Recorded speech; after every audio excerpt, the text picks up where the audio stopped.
Bismillahirrahmanirrahim. Dear students, you are watching educational channel KMCH. I am Khalid Mahmood from KMCH Physics Academy. Our subject is Physics of class 9th. We are solving its problems. Today we have to solve problem number 4.9 of unit number 4, which is turning effect of forces. Let us see statement of problem number 4.9. Problem number 4.9 is a nut has been tightened by a force of 200 Newton कि एक नट है उसको हमने tight किया है और उसके लिए हमने 200 न्यूटन फोर्स यूज़ किया है यूजिंग 10 सेंटीमीटर लॉन्ग स्पैनर। और इसके लिए जो हमने स्पैनर यूज़ किया है वो 10 सेंटीमीटर उसकी लेंथ है। तो इसका मतलब ये है कि हमने उस नट के ऊपर टॉर्क अप्लाई किया है, फोर्स लगाई है और उस फोर्स का परपेंडिकुलर डिस्टेंस जो है फोर्स से वो 10 सेंटीमीटर है।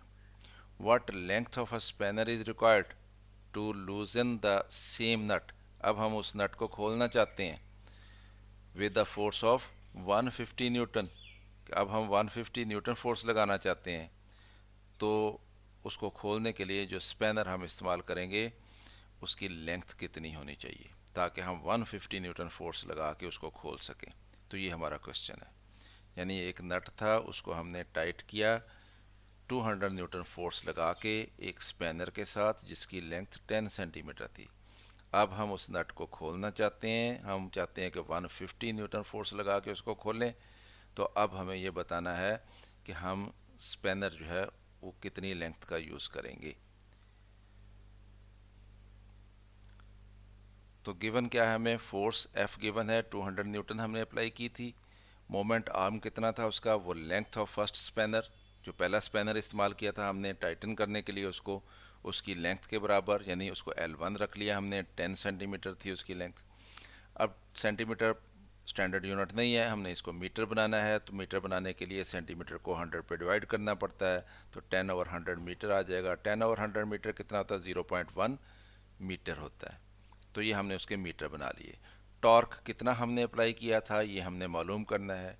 To find torque we know that torque is equal to force into moment arm होता है। तो tau is equal to force F ज़रब L1 यानी लेंथ ऑफ स्पैनर 1। तो ये हम लगाएंगे तो टॉर्क निकल आएगा। तो tau is equal to 200 newton into length कितनी थी 0.1 मीटर। तो ये 200 या 0.1 मीटर से मल्टीप्लाई होगा तो 20 बन जाएगा और न्यूटन मीटर यूनिट आ जाएगा। तो इतना टॉर्क हमने अप्लाई किया था 20 न्यूटन मीटर। अब इसको नट को लूजन करना है, हमने उसको खोलना है, तो इतना ही टॉर्क हमें अप्लाई करना पड़ेगा। तो सेम टॉर्क अप्लाई करेंगे तो वो उसको हम लूज कर सकेंगे। Late length of the second spanner, जो सेकंड स्पैनर हमने यूज़ करना है उसकी लेंथ फर्ज कर लें L2 है जो हमने मालूम करनी है। अब फोर्स कितनी लगानी है हमने, वो 150 न्यूटन लगानी है और टॉर्क बराबर होगा फोर्स इनटू मोमेंट आर्म, यानी tau is equal to F ज़रब L2 हो जाएगा। तो ये वाला टॉर्क जो हमने उसको टाइट करने के लिए अप्लाई किया था और ये वाला टॉर्क जो हम उसको लूज करने के लिए अप्लाई कर रहे हैं, ये दोनों आपस में बराबर होंगे। तो 20 न्यूटन मीटर टॉर्क है और ये बराबर होगा 150 न्यूटन ज़रब L2। तो L2 क्योंकि हमने मालूम करनी है स्पैनर की लेंथ, तो इसलिए 150 न्यूटन को इधर लेके जाएंगे क्योंकि ये इधर मल्टीप्लाई हो रहा तो इधर जाके डिवाइड कर देगा 20 न्यूटन मीटर को। तो न्यूटन न्यूटन के साथ कैंसिल हो जाएगा, मीटर आ जाएगा हमारे पास यूनिट, और 20 को 150 से डिवाइड करेंगे तो 0.133 मीटर आ जाता है। अब इस मीटर के क्योंकि हमने स्पैनर जो इस्तेमाल किया था उसकी लेंथ सेंटीमीटर में हमें बताई गई थी, तो इसलिए सेकंड स्पैनर जो है उसकी लेंथ भी हम सेंटीमीटर में बता देते हैं। तो उस लिए इसके फिर हम सेंटीमीटर बना लेते हैं 0.133 मीटर के।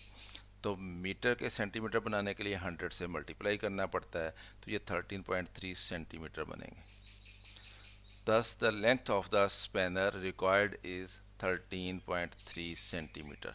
तो 13.3 सेंटीमीटर का स्पैनर हम यूज़ करेंगे, तो फिर हम उसको 150 न्यूटन फोर्स जो है उससे हम उसको खोल सकेंगे।